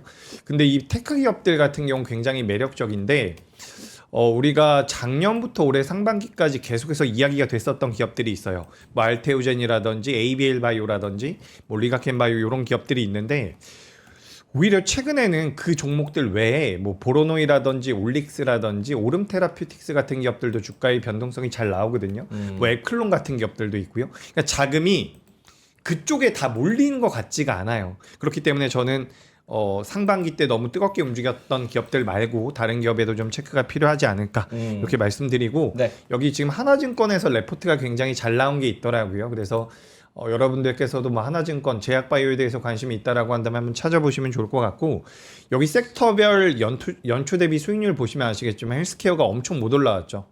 요거 이제 삼성바이오로직스랑 셀트리온 때문이라는 말씀 많이 드렸는데 삼성바이오로직스 같은 경우는 어떻게 보면 지금 관세에 대해서 피해를 받을 수도 있는 부분들이 있기 때문에 체크가 좀 필요할 것 같고요. 그리고 인적 분할 이후에 공략을 해보시는 것도 괜찮지 않을까 그렇게 좀 생각이 됩니다. 예. 그리고 여기 보시면 뭐 9월달에 주목할 학회 그리고 우측에 보시면 기업들도 나와 있어요. 뭐 최근에 한미약품 같은 경우도 좋은 모습 나오다가 조정 좀 받았는데 오늘 전반적으로 이제 뭐 비만 당뇨 쪽도 많이 움직였고 메시 쪽도 많이 움직였습니다. 전체적으로 이제 제약바이오 같은 경우는 전 하반기 때는 매력적이라고 생각이 되고 제가 예전에 우리 방송 나와서 제약바이오에서 투자 아이디어를 좀 넓혀보면 의료 AI 쪽도 좀 보시면 어떨까라고 말씀드린 적이 있거든요. 네. 당시에도 굉장히 안 좋게 이제 댓글이 막 달렸는데 네. 이게 무조건 제가 시장에 참여를 하면서 많이 느끼는 게 뭐냐면 너무 시장에서 모두가 이야기하는 섹터들보다는 상대적으로 좀 덜 부각이 됐던 쪽이 매매하시기가 좀 편해요. 그렇기 때문에 의료 AI 같은 경우는 저는 여전히 좀 매력적이라고 생각이 되고 제가 당시에는 로키드헬스케어라는 기업을 한번 말씀드렸거든요. 이 기업 같은 경우도 주가 흐름이 굉장히 잘 지금은 안 됩니다. 벌써 시가총액이 4,000원까지 넘어왔는데 지금 시장에서 관심도가 좀 덜한 쪽 같은 경우도 이런 주가 흐름이 나올 수 있다라고 보여져요. 그렇기 때문에 의료 쪽, 제약바이오 쪽에서 투자 아이디어를 확장해 본다라고 하면 의료 AI 같은 경우도 좀 매력적일 수 있다라는 네. 말씀 드리겠습니다. 알겠습니다. 자, 광고 하나 끊고 갈까요? 네, 좋아요. 예. 오늘은 네. 일단은 나이키 윈드러너, 그러니까 바람막이죠. 바람막이. 요거를 하나 가지고 왔습니다. 네. 예. 요 관절기에 입기 딱 좋은 윈드러너 후드 자켓을 들고 왔습니다. 명행이 입어줄 텐데요. 바람을 가르는 자유, 도심 속 러닝의 동반자. 요즘 러닝이 대세잖아요. 네. 근데 저도 아침 저녁으로 춥더라고요. 그래서 바람막이가 필요한데 요 나이키 거를 구매를 해서 입어보시면 어떨까요? 깔끔하다. 이뻐요. 이쁘다. 이렇게 해서 네. 네. 남녀 누구나 입을 수 있습니다. 남녀 공용이고요. 진짜 깔끔하고 예쁘다. 네. 가볍고 실용적인 소재라고 하고요. 후드와 지퍼 포켓이 있어가지고 운동하실 때도 딱 넣고 지퍼로 쫙 잠글 수도 있고 바람을 모자도 쓸 수 있고요. 쫙 잠글 수도 있고 너무 편하고 실용성이 높은 윈드러너 후드 자켓을 가지고 왔습니다. 사이즈는 SM, 라지, X 라지 이렇게 있고요. 프리미엄 아울렛 병행 수입 정품이라서 걱정하지 않으셔도 됩니다. 원래 정상가가 꽤 있거든요. 18만 원인데 저희는 앞에 1을 뚝 떼가지고 89,000원 핫딜가에 들고 가실 수 있게 마련을 했습니다. 안에 한 겹 더 있어가지고 예. 따뜻해요. 땀 이런 거. 땀 묻었다고? 아니 이거 땀 막 땀구녕? 흡수 막 이렇게 잘 메쉬 되는. 소재. 네. 예, 안에 이렇게 있어가지고 두 겹이어서 따뜻하게. 아무래도 크리스마스까지는 입을 수 있을 것 진짜요? 같아요. 조금 두껍나 보다. 맨몸에. 저는 이거 맨몸에 입거든요. 그냥. 예, 크리스마스 네. 때까지 이거 딱. 깔끔한데요? 89,000원. 네. 좋습니다. 진짜 좋은데요? 네, 그래서 요렇게 나이키 윈드러너가 하나 있고 네. 그리고 야 바람도 안 부는데 무슨 저기 막 바람막이냐 해가지고 바람을 저희가 가져왔어요. 네, 바람을. 에어건, 이게 좋았을 청소기. 에어건인데 네. 뭐냐면 여기다 이렇게 꽂아. 어. 그러면은 봐봐. 이렇게 하면 여기는 청소기야. 청소기. 그리고 반대는 바람이 나오는 건가? 반대는 이렇게 끼면 네. 바람이 나와. 그래서 이거 에어건으로 아, 이렇게 딴 데. 먼지 막 이렇게. 오. 한 번 더 누르면 터보. 오. 에어건. 오. 이렇게 할 수 있는데 요 네. 뒤에 꼽는 거를 여러 가지 드립니다. 요거를 여러 가지 드리고 요것도 드리고 요것도 드리고 요것도 드리고 뭐 이것저것 다 드려가지고 청소하시는데 다 쓸 수가 있습니다. 네. 교체 노즐을 7개 드려요. 그래서 뭐 어디 청소하고 뭐 이렇게 할 때 굉장히 편안하게 여러 쓸 가지 수 있는, 모양으로 예, 여러 가지 다. 모양으로 이렇게 음. 저희가 바꿔 드립니다. 그래서 틈새 먼지부터 차량 청소하기 굉장히 좋다고 합니다. 네. 그래서 조아스 무선 에어건 청소기. 네. 요게 12개월 무상 보증이고요. 네. 획딜가 59,000원에 저희가 모십니다. 네. 그래서 이렇게 바람이 나오는 에어건 조아스 거 그리고 나이키 윈드러너 이렇게 두 가지 네. 예, 별걸 다 판매 하시는데요. 네. 여러분이 가장 필요로 하실 거를 저희가 파는 겁니다. 음. 예, 그래서 이 추석 전에 청소도 또 해야 되고 맞아. 막상 청소하려면 그러면 없어. 뭐 청소할 없어. 수 있는. 그리고 게. 추석 끝나고 나서도 한 번 대청소 해야 맞아, 돼. 맞아, 예, 맞아. 요리도 했고 사람도 왔었고 막 이러니까 그래서 요거 한번 가져가 보시면 딱 좋을 것 같습니다. 고정 네. 댓글에 링크 달아드릴 테니까요. 링크 타고 들어가셔서 구매하시면 됩니다. 네. 자 그러면은 요거 한번 네이버 코멘트 짧게 한 번씩만 하시고 그 다음에 뭐 증권주 짧게만 하시고 그 다음 반도체로 넘어갈게요. 예, 짧게만 하셔야 됩니다. 네이버 일단 오늘 또 5% 떨어졌습니다. 종가가 저가로 네. 또 5.2% 하락해서 마감을 했는데 계속 이제 좀 그 네이버 웹툰이 생각나거나 아니면 뭐 K 주식 전통의 그 뒤통수 개미들 버리고 가는 뒤통수가 또 생각이 나는 분들이 꽤 있는 것 같습니다. 저희가 이제 이틀 3일째 지금 물어보고 있는 건데 네. 어쨌든 김장글 본부장님 네이버 코멘트. 이거 유진증권에서 나온 그거 컨선이 더 큰 것 같아요. 네. 튀는 게 아니고 이 두나무의 가치가 1대4로 더 높거나 1대3 더 높다 보니까 네이버하고 합치면은 네이버 파이낸셜 합친 거의 최대 주주가 두나무 현재 회장인 송치영 씨가 된다는 거예요. 네. 예를 19%, 네이버는 17%, 뭐 부회장이 또 10몇 프로 이런 식으로 되면은 주인인 실질적으로 두나무에서 온 경영진이 두나무 경영진이 그냥 주인이 돼버리는 거예요. 그러면 거기서 끝나지 않겠죠. 아마도 네이버가 최대 주주여야 되는 건데 이렇게 되면은 이게 냅둘까? 그럼 네이버하고 네이버 파이낸셜 합병 법인하고의 또 뭔가 세컨 라운드가 있지 않을까 이렇게 의심되어지는 거거든요. 당연히. 그러면 일단 이 두나무하고 네이버 파이낸셜하고 1대3, 1대4 이런 그 과정에 이거 주주 설득을 해야 되거든요. 두나무 경영진 말고도 뭐 하나투자증권도 있고 뭐 여러 카카오도 있고 많아요. 그 사람들하고 설득하는 과정이 순조롭겠냐라는 의심을 제기를 하면서 주가가 빠진 것 같아요. 그래서 이거는 뭐 끝까지 지켜봐야 되겠죠. 비즈니스 방향은 큰 그림에서 하는 거니까 그 자체가 이슈가 되는 건 아닌데 지분이 복잡해지는 문제 한 명의 확실한 그 리더십을 갖기가 어렵기 때문에 양쪽을 다 신뢰해야 되는 이슈 이런 거에 대한 생각이 들다 보니까 투자가들이 불안한 모습이 보인 거 아닌가 싶습니다. 생각보다 무조건 장밋빛 시나리오가 아닐 수 있다. 약간 좀 울퉁불퉁한 그런 허들들이 좀 있을 수 있다. 라는 거죠. 네이버 주주로서는. 그 네이버 주주로서는 그렇죠. 그럴 수 있는 거죠. 오케이. 알겠습니다. 재규님도 뭐 네이버 여기서 첨언할 게 있을까요? 아니면 딴 거 가고? 뭐 네이버 같은 경우는 지금 우리가 이렇게 보셔도 돼요. 사실 뭐 울퉁불퉁하고 이제 여러 가지 문제가 될 수가 있는데 지금 네이버가 만들어내고 있는 영업이익이 약 2조 정도가 되거든요. 1년에.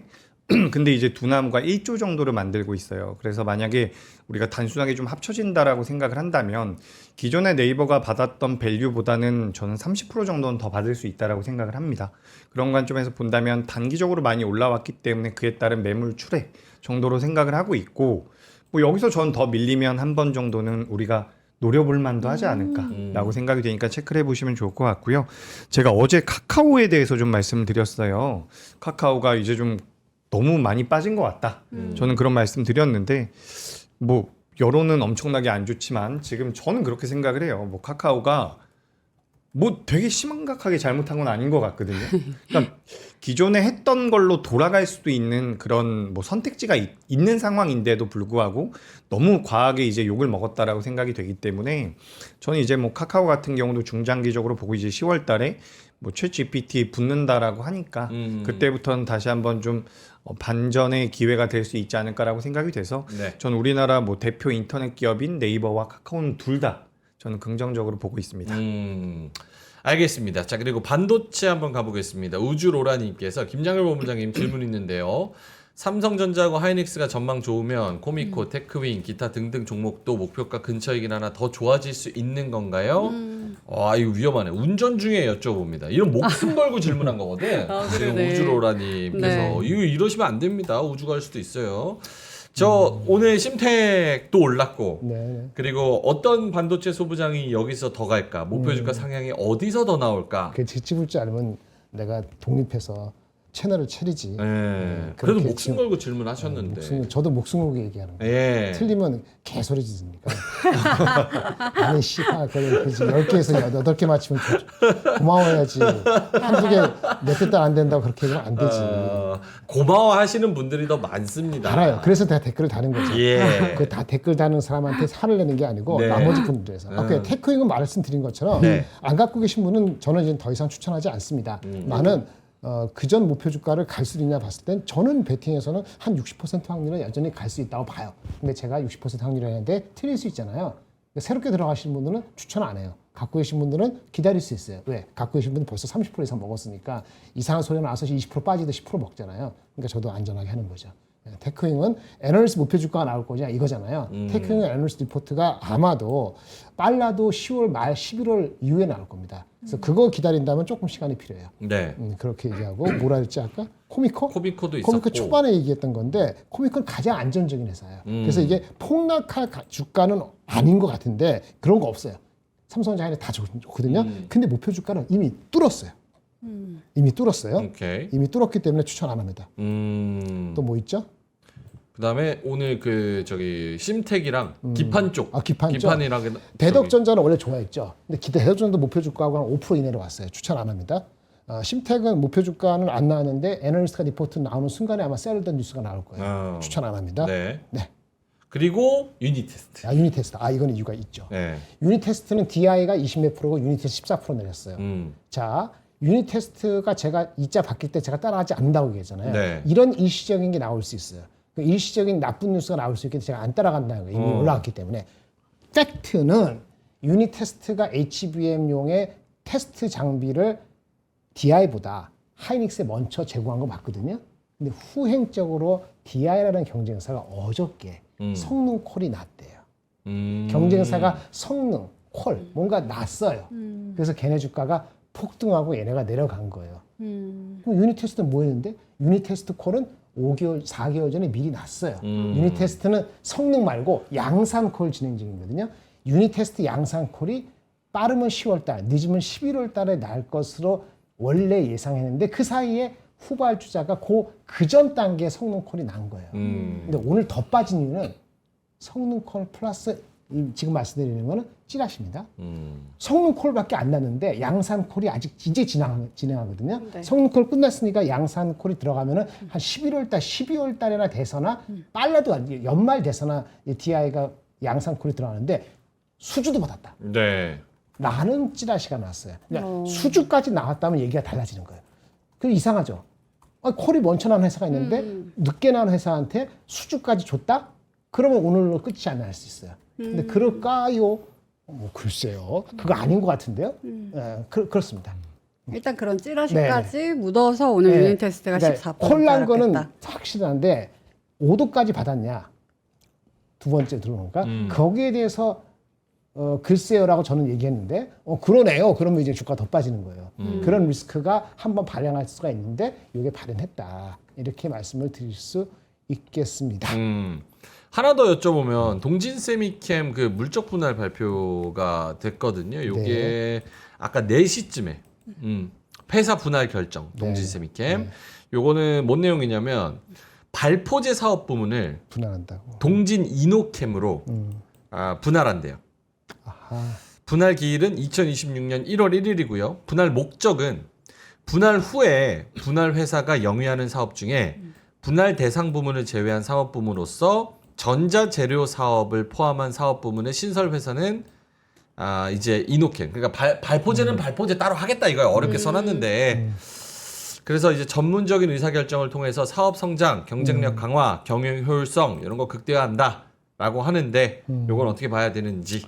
글쎄 이건 뭐 이게 분할할 이런 율 같은 거 나와야 되겠는데 원래 사업이 이게 그 아저씨래 회장님이 돌아가시고 그 어머니도 돌아가시고 이제는 확실하게 이제 다 끝날 때가 됐기 때문에 이런 어떤 분할이 나올 수 있다고 보여져요. 그러니까 분할됐을 때 나머지 사부 누가 갖고 형제지간이 있으면 그럴 거 아니겠어요. 그러니까 그런 쪽의 수순이 아니었나 싶어요. 그래서 큰 펀더멘털의 이슈가 아니기 때문에 뭐 크게 이슈는 아닐 것 같고 다만 최근에 많이 올랐어요. 이래저래 3만 원에서 한 35% 40% 올랐거든요. 40% 올랐기 때문에 단기적인 조정의 빌미가 될 수 있을지는 모르겠습니다. 장기적으로는요? 장기적으로는 누가 커버를 해야지 장기를 얘기하지. 아, 그거는 예전에 커버를 안 아직은- 하기 때문에. 팩폭님께서 동진 네. 세미캠의 발포제 매출 비중은 네. 최근 자료, 그러니까 1년 전 자료에 따르면 전체 매출액에서 한 7% 정도. 작아요. 예. 네, 7% 정도. 오히려 이걸 떼내는 게 또 뭐 좋겠다라는 이야기. 뭐 그럴 수도 있어요. 하고. 근데 내 말은 주가가 많이 올랐기 때문에 그런 얘기를 하는 거예요. 단기적으로는 요게 네. 심리적으로 좀 안 좋아질 수는 있다. 새롭게 들어가는 건 굳이 뭐 다른 주식도 많은데. 오케이. 네. 알겠습니다. 자, 그러면 기판 안 했네? 아까 했죠? 대덕전자 말씀하셨죠? 대덕전자 좋고 예. 따라가지 않는다. 뭐 하나마이크론 이런 것도 하나마이크론도 목표 주가가 27,000원짜리가 나왔기 때문에 네. 한 번 더 올라가면 안 떠나갈 것 같아요. 아니 하이닉스 50만 원 나온 네네. 거는 뭐예요? 50만 원 나온 거 그건 어저께 말씀드렸는데 50만 원 목표 주가를 한 친구가 특별히 내년 실적이 다른 사람보다 엄청 높지는 않아요. 그래서 뭐 저번에 말씀드린 것처럼 15조 분기 실적 15조 나오는 가시성이 되면은 삼성 안에서 둘 다 9만 원, 40만 원 바로 됩니다. 그러니까 이번 달 중에 될 수도 있고요. 올해 가기 전에 될 수도 있어요. 거기까지는 가시적이라고 보는 게 맞아요. 오케이. 요것만 여쭤보고 딱 끝낼게요. 네. 사실 저기 뭐야 저 반도체 소부장 왜 여쭤보냐면 지금 화면 한번 보여주세요. 심텍도 52주 신고가, 하나마이크론도 52주 신고가, 동진세미캠도 쉬는 와. 것 같았다가 오늘 4% 상승 52주 신고가, 와. YC도 사실상 신고가, 코미코, 뭐 원익 IPS 이거 신고가 아닌 게 없어요 지금. 진짜. 예, 아닌 게 없다고. 이 지금 하이닉스 삼성전자 따라서 얘네들이 같이 쏘는 게 그렇죠. 슈퍼 사이클의 측면에서 반도체 사이클이 사실상 좋다라고 하는 측면에서 너무 급격하게 오버하는 측면이 있는 건지 아니면 합리적으로 아직까지는 발맞춰서 올라가고 있다고 봐야 되는 건지. 이게 우리가 올라갈 때 다 좋아하면 사놓고 물어볼 때는 합리적으로 물어봐요. 합리적으로 물어보면 숫자를 들이밀어야 되거든요. 네네. 그럼 머리 앞에 듣기 싫죠. 그러면 듣기 싫을 때까지는 주가가 가요. 음. 거기에 갑자기 사람들이 어텐션 할 때 주가는 내려갑니다. 그래서 기술적으로는 더 올라간다고 봐요. 근데 따라 붙을 것이냐 안 갖고 계신 분한테 여기 출연한 사람 입장에서 그렇게 얘기 못 해요. 어느 정도부터니까. 그 애널리스트 목표 주가라는 게 제 애널 출신이라는 게 아니고 네. 애널리스트 목표 주가 내년도 이익이 지네들이 생각보다 더 올라갈 수 있는 가능성이 없다고 얘기 못 해요. 그럼 후행적으로 주고 올라가겠죠. 그래서 제가 말씀드릴 때 보통 이게 문제가 시간이 길어지는데 애널리스트 목표 주가 높이잖아요. 그리고 지금 실적에 대한 전망이 빨리빨리 못 따라오잖아요. 그러면 1년 전, 2년 전, 3년 전 그 전 사이클의 목표 주가가 얼마인지 다시 옛날 리포트를 들여다봐야 돼요. 그렇게 해서 보는 거예요. 근데 이거 좋다. 그렇게까지 해서 분석하는 사람이 별로 없어. 왜? 애널리스트들도 지 경험이 없기 때문에 그걸 안 해. 제가 있었으면 그걸 해드렸지. 그래서 삼성전자에서는 그렇게 해드리는 거고, 그래서 삼성전자가 작년 8월 달에 목표 주가 11만 원일 때 11만 원 됐느냐? 지금도 11만 원인데 이렇게 할 수 있는데 그걸 다 모든 주식에 대해서 1년 연속 뒤로 가야 된다고. 그렇게 안 한 그 구슬이가 있다 보니까 오케이. 그걸 기술적으로 보면은 원래 목표 주가보다도 한 5% 10%는 더 갈 수도 있어요. 근데 그거는 기술적으로 대응해야 된다. 그래서 저는 한 목표 주가 근처에 딱 붙었으면은 이제는 당신들의 이제 트레이딩의 실력이다라고 말씀을 드릴 수밖에 없는 거예요. 작은 정도. 너무 좋아요. 너무 좋아요. 그러니까 이런 거지. 하나마이크론이 이제 오늘 기준으로 24,000원이니까 네. 지난번에 24,000원이 언제였더라라고 찾아보니까 2024년 4월이에요. 그 당시 바라봤을 때 실적 전망과 지금 바라봤을 실적 전망의 변화에 대해서 생각을 해야 되는 거예요. 그 30개 종목을 다 할 수 없잖아요. 네. 근데 종목의 애널리스트가 얼마나 부지런해하는데 그게 쉽지가 않은 거예요. 그래서 기술적 제 경험상으로는 애널리스트 목표 주가가 3번 올리면은 끝이다. 그래서 내가 말씀드렸잖아요. 그러니까 최근에 올린 게 2번 올렸으면 한 번 더 올릴 때는 팔아야 된다. 그럼 지금 어떻게 하느냐? 그런 지금 갖고 계신 분은 좋은데 안 갖고 계신 분은 사라 말라 이렇게 얘기하는 건 사실은 부추기는 게 되는 거니까 맞을 수도 있지만 그래서 거기에 자제하는 거지. 알겠습니다. 좋은데요? 예인님께서 동묘형 앵커한테 항상 구박당해도 항상 더 잘하려고 하시는 분 이렇게 하시는데 맨날 내가 구박했대. 아, 구박 안 하는데? 착해요. 구박을 제가 어떻게 합니까, 예인님? 맨날 내 욕해. 예의 좀 지키래. 아니야. 전하는 뜻을 봐요. 아니야. 전하는 뜻을. 매일 똑같아. 하루에 공모형 10개씩. 좋으신 분. 네.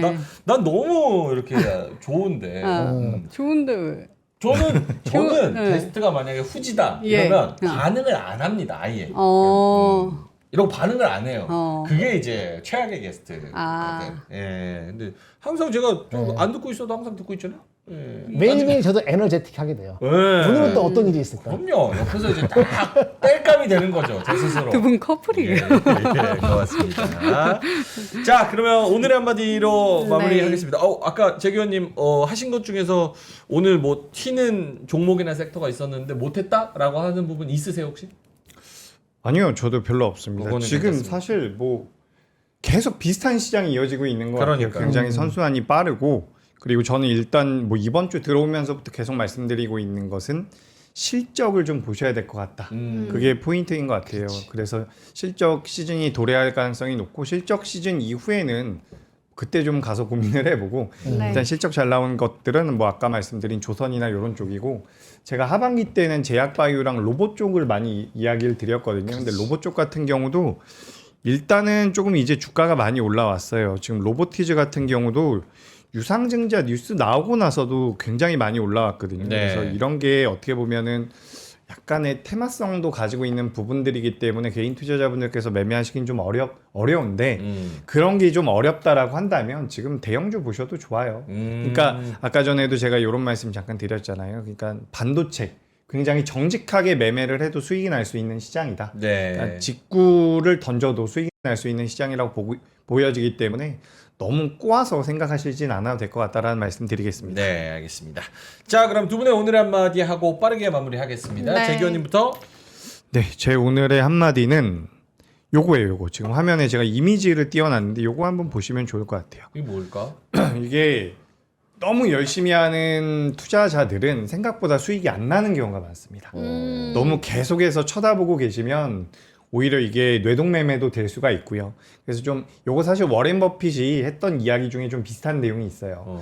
뭐 주식시장이라는 것은 인내심이 없는 자에게서 인내심이 있는 자에게로 자금이 넘어가는 그런 시장이다. 이런 이야기가 있는데, 제가 요즘에 이걸 시장을 보면은 굉장히 많이 와닿아요. 시장이, 제가 어제 우리 안 좋다라고 이야기했었던 카지노 같은 경우도 네. 오늘 보시면 롯데관광개발 올라왔거든요. 많이 왔죠. 며칠 전에 뭐 스테이블 코인 좋다 그랬는데 오늘 또 빠졌고요. 그러니까 이게 굉장히 선순환이 빠르거든요. 근데 이건 사실 여러분들께서 방송에 나오는 걸 보시면서 따라가시긴 전 어렵다라고 봐요. 그러니까 나의 템포를 좀 만들어 가셨으면 좋겠다라는 의견이고, 사실 뭐 내일 어떻게 될지도 잘 모르기 때문에 조금만 이 호흡 자체를 길게 보시는 게 올해 하반기에는 계좌를 좀 지키고 수익도 만들어낼 수 있는 그런 방법이라고 생각이 돼서 네. 오늘의 한마디는 이렇게 준비를 해봤습니다. 알겠습니다. 저는 두 분 좀 닮았다는 얘기 많잖아요. 네. 그래서 여기 막 열내는 건 명예이고 갑자기 재규님으로 바뀐 줄 알았어요. 그림이. 그렇게 열 안 됩니다. 저야말로 인내심이 어. 어마어마하죠. 아, 예. 근데 나 왜 안 될까? 이래서. 공감을 못 하겠어. 예, 예. 알겠습니다. 김장현 본부장님 오늘 한마디? 네, 오늘 하면 빼고 네. 한두 가지 말씀드린 게, 삼성전자 실적이 네. 잠정 실적이 나오거든요. 네. 언제 나오죠? 이번에 쉬어서 14일 날 나온다. 14일. 우리 출근하고 화요일 날. 네. 예, 그거까지는 기대감이 가야 되는데 그런 생각을 하고요. 그거 한번 보시고, 그다음에 요거 하나 저기 댓글을 달았기 때문에 제가 이렇게 댓글에 답을 드렸는데 요거 체크해서 설명을 안 드릴게요. IM투자증권에서 나온 덕산 네오룩스에 대한 리포트를 보시면 덕산 네오룩스에 대해서 자세히 설명이 돼 있어요. 목표 주가 빼놓고는 제가 다 동의합니다. 오. 그리고 그저께 아마 제가 거기다 댓글 달았거든요. 그러니까 그 댓글 달았으니까 요 설명했으니까 네. 참조하시고 다른 분도 보시기 바랍니다. 괜찮습니다. 목표 주가에 동의하지 못하신 거는 멀티플을 동의하지 못하실까요? 아니 EPS를 동의하지 못하실까요? EPS는 다른 애널리스트랑 비슷비슷한데 네. 멀티플에서 조금 앞서가는 거예요. 아, 오케이. 그래도 아직은 지금 주가에는 괜찮습니다. IM 거 네. 덕산 네올룩스 요거는 또 본부장님이 딱 네. 엑기스만 모아가지고 자료를 또 해 놓으신 거니까 요것도 자료실에서 찾아보실 수가 있습니다. 카비님께서 5,000원 보내주셨습니다. 오늘도 3% 보면서 존버력 상승했습니다. 네. 두 분이 이제 인사이트도 주시고 네. 또 재미도 주시고 네. 이렇게 또 1시간 좀 넘는 시간을 또 버틸 수 있기 때문에 네. 그게 또 인내심에 추가하는 거거든요. 무언가 내가 같이 뭐 이 정보에 동의를 하실 수도 있고 안 하실 수도 있고 하지만 어쨌든 힘이 될 수 있는 방송이 맞아요. 우리의 지향점이라는 거. 네.